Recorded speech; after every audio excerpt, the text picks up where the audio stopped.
Frank Browne, the new Dublin senior Camogie manager. You had your first outing there last weekend in the National Camogie League against McKenny. Before we speak about that match, I just thought we'd get to know you a little bit for people who don't know who Frank Browne is. You're a native of Wexford, now living in Mayo. How did that come about? Yeah, born and reared in the middle of Wexford town. Local hurling club would have been Fag Harriers and local football would have been Sarsfields. I suppose I moved to Mayo in the early 90s. I was an air traffic controller at Knock Airport and various other things, and met my wife and settled down and got married and all those things. So that's Ballyhonus County Mayo is home now, Nigel, and happy to say so and really enjoy it. And but I suppose sometimes you have a yearning for Wexford too. I suppose what is it? The savage loves his native shore. And, you're obviously from Wexford. It's a big hurling county. Yeah. I'm sure you grew up with lots of hurling. Look, at hurling would have been our first love. I suppose the earliest memories. My earliest memory, believe it or not, is a strange one. I'd say I was about 3, and I had a hand-me-down hurl from my brother. I remember putting it on the step at the back door and jumping on it to try and break it in half, because if I did, my father would bring me down to the sport shop or down to the hurling maker and get a new hurl for myself. I don't think I managed to break the hurl, but we got it. It was all we knew. It's all we grew up with. Hurling on the street, it was, go to the shop, bring the hurling, the slater with us. We played a huge amount of football, but football was kind of, I suppose, what we done to get away from hurling, really, Nigel. All the family would be hugely steeped in it, and really enjoyed and learned it. I suppose when I went to Mayo, hurling wasn't as strong. There's certain pockets of it there, so I developed it. I suppose played a bit of football and managed Mayo ladies and all that kind of thing, and it's just, I suppose, just a love of the GA as much as everything else, Nigel, and that's why we know that whole community thing is what we really love about it as well, isn't it? Say that some people might recognise your face as well. You were the ladies, the Mayo senior ladies football manager for 2 stints. Yeah, I had 2 stints in 2007 and then 2015, 16 and 17. Brilliant time. You know what, as a little boy I got to live the dream. I got to be in Croke Park on All-Ireland final day, and absolutely brilliant. I suppose the only problem was we got beaten.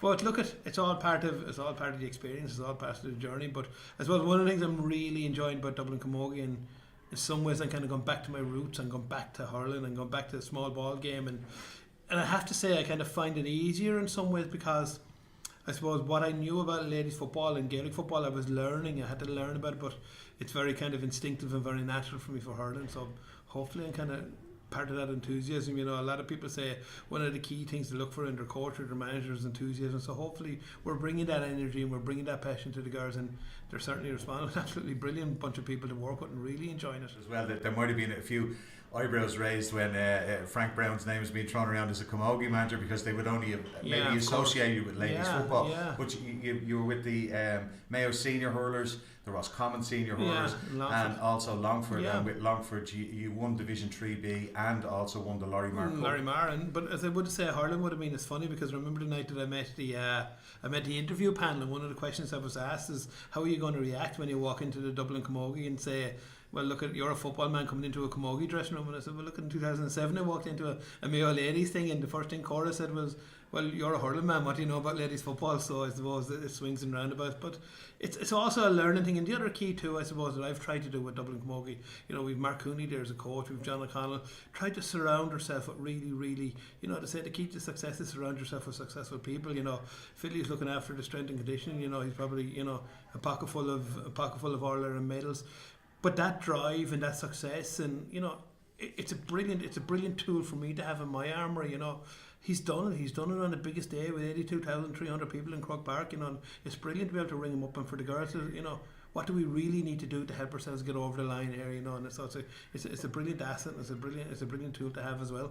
You live in Mayo. Dublin, it's a fair trek to come here, a couple of nights for training, and the matches then at the weekend. What was the attraction of the Dublin job? Well, first of all, I was going back to hurling. That was the first thing. The second thing was I just saw huge potential. I saw a chance here to win. You know what? Sometimes I remember looking back to my time in Mayo Ladies. I remember for the local parish magazine, I wrote an article called "Chasing the Dream," and by the end of it, I got, I wasn't chasing the dream at all. I was actually living the dream. And it's the same here. People say to me, do you not get sick of the car?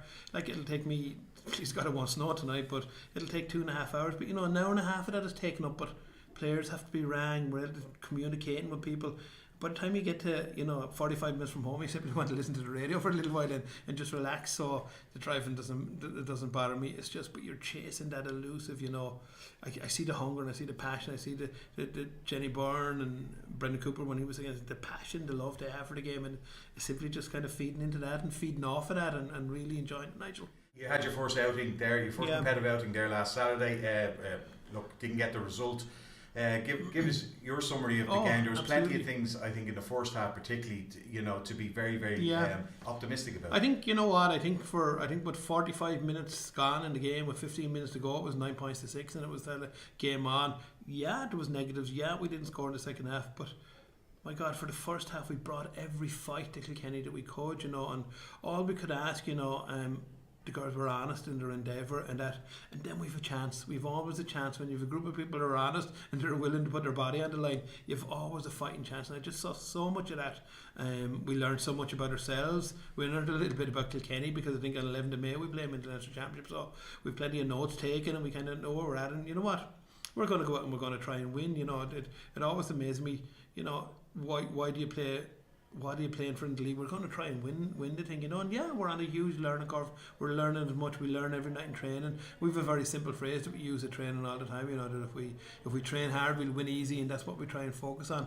And I know it sounds like a cliche, but all we really concentrate, Nigel, is to make tonight's training session better than the last one, and next Friday night's a little bit better again, and then we're progressing, we're learning, and it's gonna take us a little while, but it certainly won't be for the one to try. And but also I think we need to, like, a lot of these girls are 20, 21, 22 years of age. We're gonna, I suppose the one thing I promised them, that I can't promise you we're going to win All Irelands or National Leagues or Leinster title, but I can promise you we're going to go on the most amazing journey of your life, and that's just what we started. And Kilkenny was the first step in it. Was it hard? Yeah.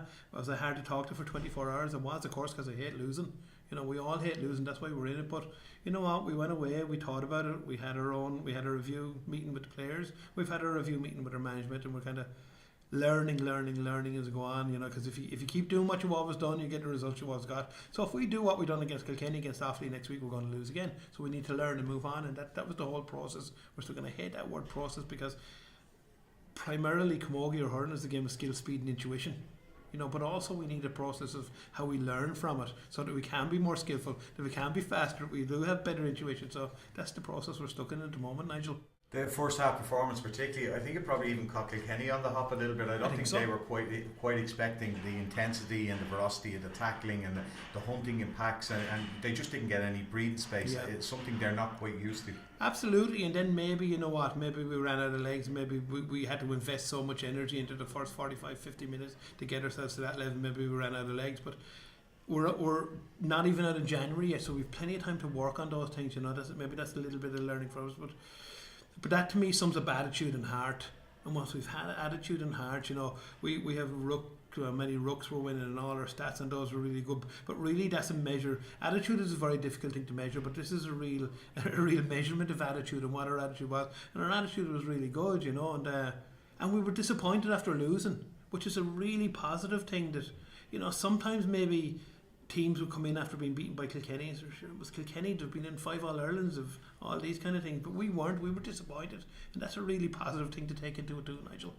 You don't have much time to lick your wounds, as they say. It's straight back into it next weekend, and Sunday it's the visit of Offaly here to Parnell's in Coolock. And what are you expecting from that game, number one, and what are you looking for from your team? We're looking for, and again, and it's not that I want to talk in cliches, but we're looking for a performance.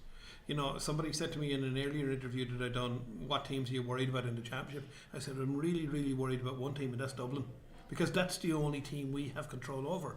There's no point in me worrying about Cork, Kilkenny, Galway, Offaly, because Aidan O'Brien famously says you can only train the horses that are in your own stable. So all we can worry about is Dublin and our performance and our targets, and working really hard and being honest with each other, being truthful. I'm just after coming out of a team meeting there, and we were brutally honest with each other.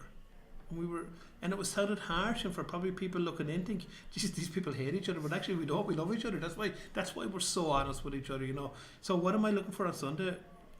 I want to win the game. There's no point in saying, of course I want to win the game, but ultimately we're looking for an improvement. We're looking for an improvement. We're looking for another step forward, and please God, we're going to get that, because if we're learning, we're moving forward, and then we've always the chance. The league itself, I've met you a number of times. I know you're a winner. You want to win. Absolutely. But I suppose the league itself is more about getting everything bedded in, and it's getting your style of play in, and getting the players to know what you expect from them and what you want from them. Yeah, and it's learning about, you know what, one of the things, and this is gonna, for people who are gonna watch this and think, but what relevance has that got to hitting the ball over the bar? But simple things like learning our itinerary for the game. Are we arriving in time for games? Is our warm up correct? All that kind of thing, you know. What are players' little foibles? What are little intricacies around players? Getting to know the players. You know, what makes them tick? What helps them? You know, what's their comfort zone? So there's a huge amount of learning, especially with a new team, because between players and backroom, we probably, I suppose, the bones of 50 people moving around the place all the time, and that's just a logistical difficulty as well of getting all those people in place on time all the time. So we're learning that. You know, we're learning what's right for players, what's right. So there's a massive learn.